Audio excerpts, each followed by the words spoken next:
कहानी है रामपुर गांव की, जहां के मर्द महिलाओं को हमेशा नीचा दिखाने की कोशिश में रहते। अरे अभी तक खाना नहीं आया, क्या मुझे एक और शादी करने की जरूरत है? नहीं जी नहीं, ऐसा मत करना, वरना मैं कहाँ जाऊंगी। खाना लेकर मैं अभी आई जी। गांव की पंचायत में भी फैसले हमेशा औरतों के खिलाफ ही रहते। मैं जो फैसला सुनाता हूँ वो भगवान की आज्ञा होती है। इस लड़के ने अपने मन से शादी करके अच्छा नहीं किया। लड़के को घर भेज दो और इसकी शादी इसकी जाति की किसी लड़के से करवा दो, लेकिन ये लड़के, इसे तो गांव के बाहर निकाल दो। नहीं नहीं जमींदार साहब, ये क्या बोल रहे हैं? ऐसा नहीं हो सकता। मेरी बेटी मासूम है, इसे अच्छे बुरे की समझ नहीं है। अरे कहाँ जाएगी ये बेचारी? कहाँ जाएगी? इतनी चिंता है तो पूरे परिवार का गांव निकाला कर देते हैं। बेचारे पूरे बसे बसाए परिवार को गांव छोड़ना पड़ता है। चाहे जो हो, अगर बेटियों को कंट्रोल नहीं कर सकते तो गांव में रहने का कोई मतलब नहीं है। यहाँ औरतों को दब कर रहना होगा। कोई भी अपने हिसाब से कुछ नहीं कर सकता, सब ईश्वर की मर्जी से ही होगा।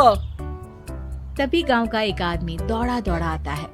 सरपंच साहब, जमींदार साहब, वो कालिया है ना, उसकी बेटी पढ़ने के लिए शहर जा रही है। अच्छा, ये कब हो गया? और कालिया की हिम्मत कैसे हो गई ऐसा करने की? लेकर आओ उसे और उसकी बेटी को।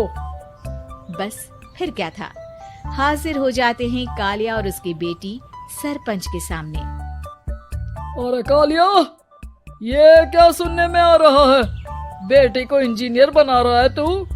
और ये बता, गांव में तो स्कूल नहीं है, फिर कहां से इतनी क्लास पास कर गई तेरी बेटी? राधा, जो कि कालिया की बेटी है, उसे लगता है कि सरपंच उसकी तारीफ कर रहे हैं। सरपंच जी, मैंने ऑनलाइन पढ़ाई की है, डिस्टेंस लर्निंग से। सभी में मैंने अच्छे नंबर पाए हैं, जिसे देखते हुए शहर की इंजीनियरिंग कॉलेज में मुझे स्कॉलरशिप मिली है। वाह जी वाह, क्या होती है ये? पहले तो ये बताओ, फिर आगे की बात करते हैं। पूरा गांव राधा की बात सुन रहा था और राधा बोलती जा रही थी। तो ऐसे मैं फ्री में एक अच्छी शिक्षा लेकर गांव में जो कुछ परेशानियां हैं, जैसे बिजली, पानी और इंटरनेट जैसी समस्याओं के लिए काम करूंगी। मैं गांव को शहर से जोड़ने के लिए पुल का निर्माण करवाने का प्रस्ताव रखूंगी। मुझे पूरी उम्मीद है कि जल्द ही हमारा गांव भी तरक्की की राह पर चल पड़ेगा। राधा की बात सुनकर सारे गांव वाले ताली बजाने लगते हैं। सरपंच को समझ नहीं आता कि वो क्या करे। चुप रह नादान लड़की, गांव के खिलाफ जाने के लिए तुझे गांव से बेदखल कर दिया जाएगा, वो भी पूरे परिवार के साथ। और हाँ, अगर ठीक से गांव में रहना चाहती है तो ये पढ़ाई लिखाई छोड़ दे। हम तेरे लिए गांव का कोई होनहार लड़का देखेंगे। तभी गांव का एक आदमी बोल पड़ता है। अरे नहीं नहीं सरपंच जी, राधा बिटिया जो बता रही है, अगर वैसा हो जाए तो हम लोगों को पैसा कमाने के लिए बाहर नहीं जाना पड़ेगा। हाँ जी, और ना ही कोसों दूर पानी के लिए भटकना पड़ेगा। हमारे बच्चे भी अच्छी पढ़ाई कर सकेंगे और आगे बढ़ेंगे, ना कि हमारी तरह खेती करते बैठेंगे। क्यों गांव वालों, राधा बिटिया का साथ देना चाहिए ना। सरपंच देखता है कि गांव राधा के साथ है तो वो चुप हो जाता है। वो घर आकर अपने सलाहकार से बात करता है, जो बहुत ही चालाक किस्म का इंसान होता है।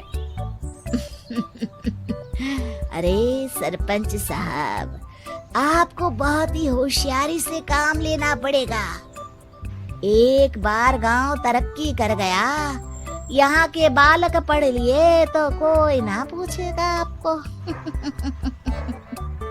और फिर ये जो बेटा और बेटी है ना आपके, इनको भी आम लोगों की तरह ही जीवन जीना होगा।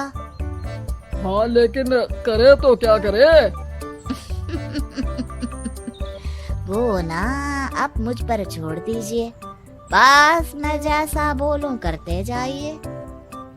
अगले रोज सुबह जब गांव वाले सोकर उठते हैं तो राधा के घर के बाहर और साथ ही वो लोग जिन्होंने राधा का सपोर्ट किया था, उनके घर के आगे लाल रंग से कल आऊंगी लिखा होता है। कल आऊंगी, ये क्या होता है?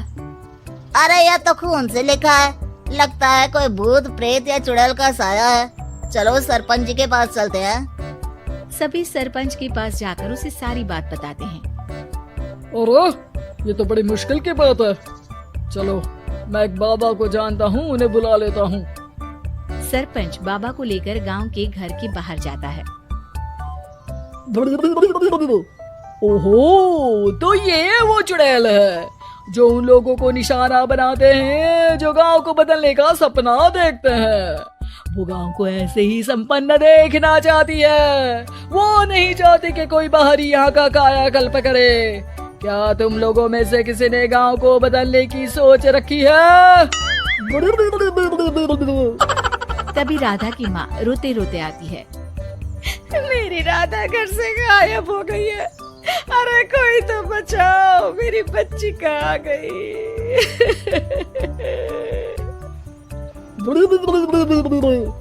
ले गई वो चुड़ैल, तेरी बच्ची को ले गई। अब वो उसे श्रापित करके छोड़ेगी, उस पर चुड़ैल का साया हो जाएगा।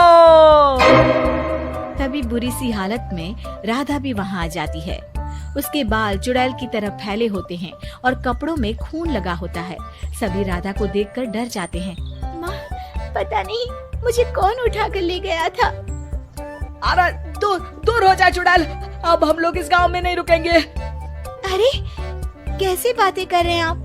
कल तो आप मेरे भरोसे गांव का हुलिया बदलने, अपने बच्चों को पढ़ाने और तरक्की उन्नति की बात कर रहे थे, तो आज क्या हो गया आपको? ये फिर तुम लोगों को बहकाएगी। ये चुड़ैल गांव में आ चुकी है, ऐसे ही ये तुम्हारे घर के बच्चों को भी ले जाएगी। गांव वाले राधा को गांव से बाहर निकाल देते हैं। उसके माँ बाप रोते रहते हैं, लेकिन गांव वाले नहीं मानते। मैं भी अपनी बहन के साथ गांव के बाहर रहूंगा, लेकिन वो पढ़ाई नहीं छोड़ेगी। वहीं सरपंच के घर पर सलाहकार कहता है। देखा, सांप भी मर गया और लाठी भी नहीं टूटी। लेकिन अगले ही दिन सरपंच के घर के बाहर भी वही शब्द लिखे होते हैं। और फिर सरपंच की बीवी कहती है, हमारी बेटी को किसी ने अगवा कर लिया है। तभी राधा का भाई वहाँ आ जाता है। अरे गांव वालों, मैंने सरपंच जी की बेटी को देखा था। वो चुड़ैल उसे उठाकर ले जा रही थी। अरे क्या मजाक कर रहे हो?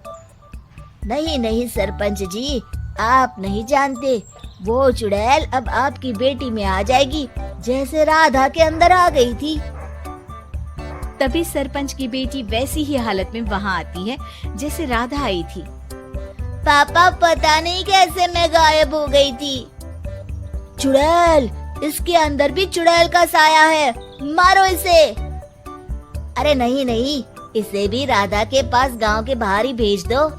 अरे चुप रहो, मेरी बेटी कहीं नहीं जाएगी और चुड़ैल वुड़ैल कुछ नहीं होता है। अरे कैसे बात कर रहे हो सरपंच जी? आप तो बोल रहे थे कि आपका फैसला भगवान का ज्ञान होता है, तो अपने पर बात आई तो अब आप ऐसे बोल रहे हैं। अरे ना ना ना, आपको अपनी बेटी को त्यागना ही होगा।